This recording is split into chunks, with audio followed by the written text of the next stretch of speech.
الرحمن الرحیم سورۃ البقرہ آیت نمبر 24 وبشر الذین آمنوا وعملوا الصالحات ان لهم جنات تجری من تحتها الانہار کلما رزقوا منها من ثمرۃ الرزق وبشر اور خوشخبری دے دیجئے آپ الذین ان لوگوں کو آمنو جو ایمان لائے وعملوا الصالحات اور انہوں نے نیک اعمال کیے ان لہم کہ بے شک ان کے لیے جنات ایسے باغات ہیں تجری من تحتها الانہار بہتی ہیں ان کے نیچے نہریں کلما رزقوا جب کبھی ان کو رزق دیا جائے گا منہا ان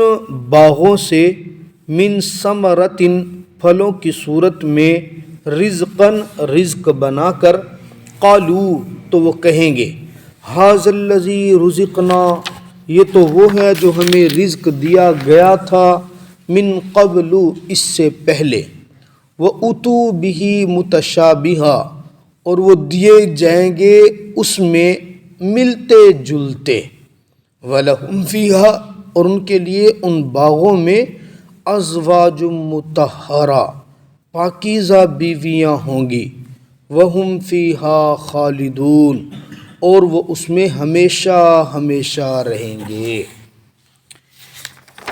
یہ آیت مبارکہ 24 ہے۔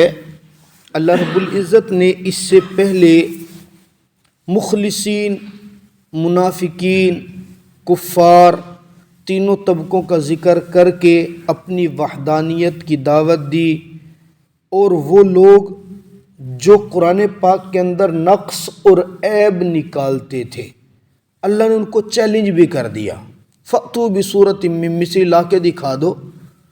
جب وہ سب عاجز ہو گئے نا، اب میرا رب ایمان والوں کے لیے بشارتیں پیدا کر رہا ہے۔ اسلوب قرآن یہی ہے، میرا اللہ جہاں کہیں جہنم سے ڈراتا ہے نا، وہاں فوراً ہی ساتھ جنت کا تذکرہ بھی کرتے ہیں۔ جہاں میرا اللہ مخلص مومنین کا تذکرہ کرے گا، ساتھ اس کے منافقین کا تذکرہ بھی ضرور کرے گا، یہ بتاتے ہوئے کہ ایمان نام جو ہے نا جی، وہ خوف اور امید کے درمیان رہنے کا ہے۔ الایمان بین الخوف والرجاء، ایمان نام ہے امید اور خوف کے درمیان رہنا۔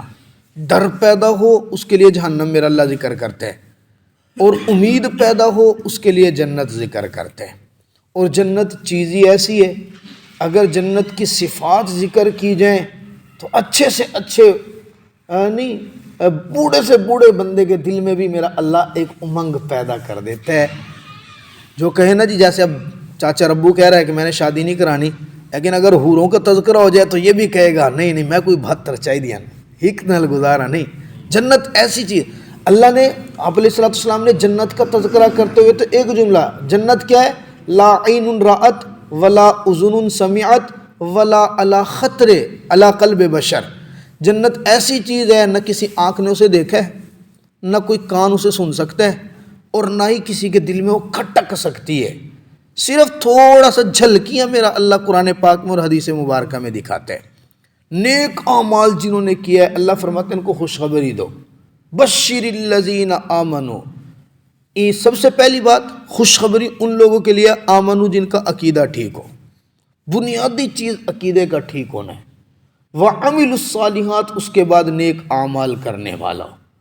عقیدہ ٹھیک ہے، نیک اعمال ہے، اب اس کے بعد اللہ رب العزت ان کو باغات دے گا، جنت دے گا۔ جنت کا لغوی معنی باغ ہے، اور جنت کا اصطلاحی معنی سمجھنے کے لیے ایک ایسی جگہ جہاں انسان مکمل پرتعیش زندگی سب آسائش کے ساتھ مکمل سکون کے ساتھ گزار سکے۔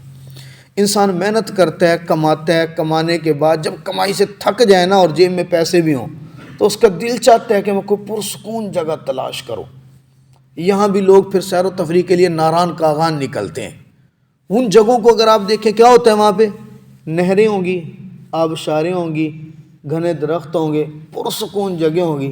انسان اپنی آؤٹنگ کے لیے ایسی جگہ دنیا میں بھی تلاش کرتے ہیں، جہاں سکون ہو، آبشاریں ہوں، نہریں ہوں، سبزہ ہو، پہاڑوں جیسا ماحول ہو، وہاں بندہ سکون۔ اللہ فرماتے ہیں یہ سارا سکون میں تمہیں جنت میں دوں گا۔ سب سے پہلی بات وہ باغ ہوگا، اور باغ بھی ایسا کہ جس کے اندر ہر قسم کے میوے ملیں گے، اور میوے ملنے کے ساتھ ساتھ، پھلوں کے ملنے کے ساتھ ساتھ، من تحتها الانہار، اس کے اندر نہریں بہوں گا۔ نہر کی جمع انہار ذکر کی ہے، اشارہ اس بات کی طرف کہ دنیا میں تو نہر ایک ہی دیکھتے ہو نا، پانی کی، پانی گندا ہوگا، کھارا ہوگا یا میٹھا ہوگا بس، لیکن جنت میں کئی قسم کی نہریں ہوں گی۔ دودھ کی بھی نہر ہوگی، شہد کی بھی نہر ہوگی، شراب کی بھی نہر ہوگی۔ جو یہاں پینا حرام ہے وہاں وہ عیاشی کے لیے ملے گی۔ جناب والا میٹھے پانی کی نہر ہوگی، کھارا پانی کو دیکھنا چاہے گا اس کی بھی نہر ہوگی۔ ہر قسم کی نہریں میرا رب جنت کے اندر دے گا۔ کھارے پانی کی نہر اللہ نے جنت میں بنائی نہیں ہے، لیکن کوئی دیکھنا چاہے گا تو دیکھ بھی سکے گا، کیونکہ کھارا پانی ایک عیب ہے، اور جنت عیب والی چیز کا نام نہیں ہے، بے عیب چیزوں کا نام ہے۔ اب جب جنتی کو رزق ملے گا نا، رزقوا منہا من ثمرۃ الرزق، پاکیزہ رزق پھلوں سے ملے گا۔ پھل ایسے ہوں گے، اس کو ایک سیب ملے گا، انار ملے گا، جیسے اس کے سامنے آئے گا تو بندہ فوراً کہے گا ھذا الذی رزقنا من قبل، ایسے تو میں پہلے کھا چکا ہوں۔ یہ کہنا اس کا دو اعتبار سے ہوگا، یا تو اس اعتبار سے ہوگا کہ ان پھلوں کی شکل و صورت دنیا کے پھلوں جیسے ہوگی، اور یہ بندہ دیکھ کہے گا ہاں ایسے تو میں دنیا میں کھا چکا ہوں، لیکن جب وہ شکل کے بعد اس کو کاٹ کے کھائے گا تو کھانے کے بعد اس کا ذائقہ دنیا کے پھلوں سے بالکل مختلف ہوگا۔ اتو بھی متشابہہ، شکل شاید ایسی ہو جائے، ذائقہ ایسا نہیں ہوگا۔ اور دوسری روایت یہ کہ پھل جو ہوں گے نا جنت میں، وہ دنیا کے پھلوں سے بالکل مختلف ہوں گے۔ شکلیں ان سب پھلوں کی ایک جیسے ہوں گی، لیکن ذائقہ ہر پھل کا دوسرے پھل سے بالکل جدا ہوگا۔ اب وہ وہاں ایک پھل دیکھے گا، وہ کہے گا ایسا تو میں جنت میں پہلے کھا چکا ہوں، لیکن جب اس کو کھائے گا تو اس کا ذائقہ بالکل دوسرے سے الگ الگ ہوگا۔ اب بندے کو رہائش اچھی مل جائے، بندے کو رزق اچھا مل جائے، عیاشی کے لیے پھر اس کو بیوی کی ضرورت ہوتی ہے۔ اللہ رب العزت نے جائز عیاشی کا تذکرہ یہاں بھی کیا۔ ٹینشن نہ لو، جب گھر اچھا ہے، نہریں بہہ رہی ہیں، تو جناب والا پھل بھی لگے ہوئے ہیں، اب چہل قدمی کے لیے ہم سفر کی ضرورت تو ہے ہی ہے نا۔ وَلَهُمْ فِيهَا أَزْوَاجٌ مُطَهَّرَةٌ، وہاں میں تمہیں کئی بیویاں دوں گا۔ یہاں تو تم ایک کے ساتھ ہی گزارا کر رہے ہو، وہاں ٹینشن کی ضرورت نہیں ہے، وہاں کئی ازواج، زوج کی جمع ذکر کی، کئی بیویاں دوں گا، ان کی صفت ایک ہی ہوگی، مطہرہ، وہ پاکیزہ ہوں گی۔ پاکیزہ ظاہری اعتبار سے بھی، باطنی اعتبار سے بھی۔ ظاہری اعتبار سے بول براز، حیض و نفاس، گندگی، میل کچیل، یہ وہ بدبو بالکل نہیں ہوگی ان کے اندر، صاف ستھری اجلی ایسی بیویاں ہوں گی۔ احادیث مبارکہ میں آتا ہے جب وہ چلیں گی نا، 70,000 حلے پہنے میں ہوں گے، اس کے باوجود ان کے بدن کے اندر جو ہڈیاں ہیں، ہڈیوں کا مخ بھی نظر آئے گا۔ ایک مرتبہ چلنے کے ساتھ 70,000 نخرے دکھائیں گی، خوشبو والی اتنی ہوگی کہ زمین و آسمان کے درمیان اگر اپنے دوپٹے کا پلو تھوڑا سا لہرا دے، میرا اللہ ساتوں زمین ساتوں آسمانوں کو خوشبو سے معطر کر دے۔ ایسی پاکیزہ ہوں گی، اگر اپنے منہ کا تھوڑا سا لعاب سمندر کے کھارے پانی کے اندر ڈال دے تو میرا اللہ اس سارے سمندر کو میٹھا بنا دے گا۔ ایسی زیادہ خوبصورت خوشبوئیں سے بنی ہوئی وہاں میرا رب بیویاں دے گا۔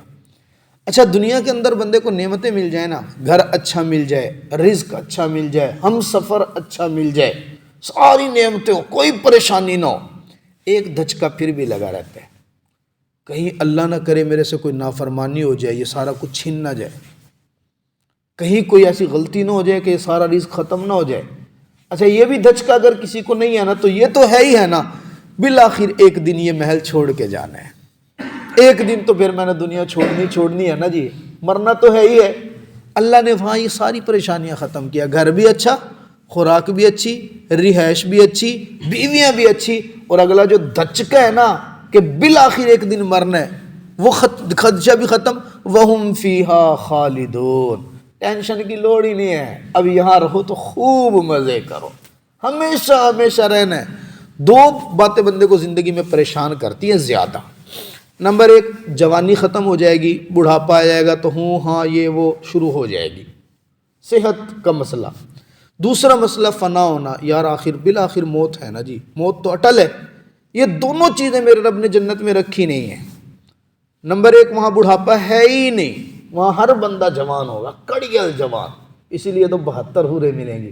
سبحان اللہ. تو کو مجھے لگتا ہے تمہیں بیویوں کی لوڑ کوئی نہیں ہے, یا پھر تمہیں پتہ ہے کہ 72 ملیں گی لیکن سردار یہی دنیا والی ہوگی وہاں, تو اس لیے آپ کے چہرے پہ کوئی مسکراہٹ نہیں آ رہی ہے.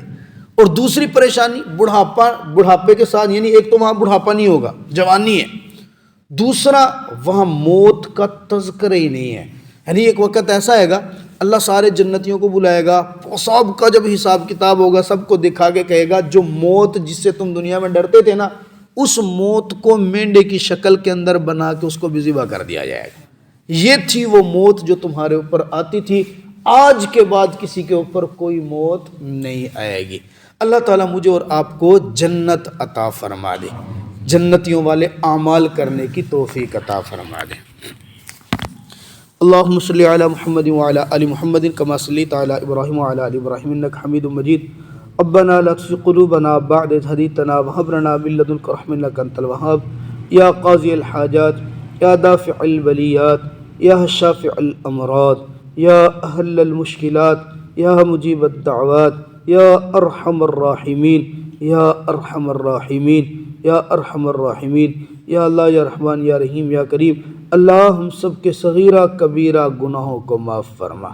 اے کریم اللہ, ہماری خطاؤں کو, لغزشوں کو اپنے خاص فضل سے معاف فرما.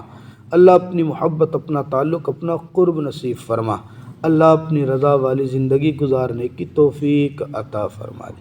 وصلی اللہ تعالی علی خیر خلقہ محمد و آلہ و اصحابہ اجمعین.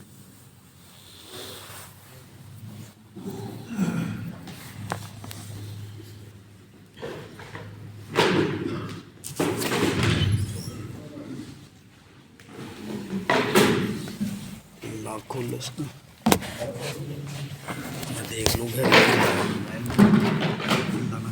گر گیا. یہ بند کر.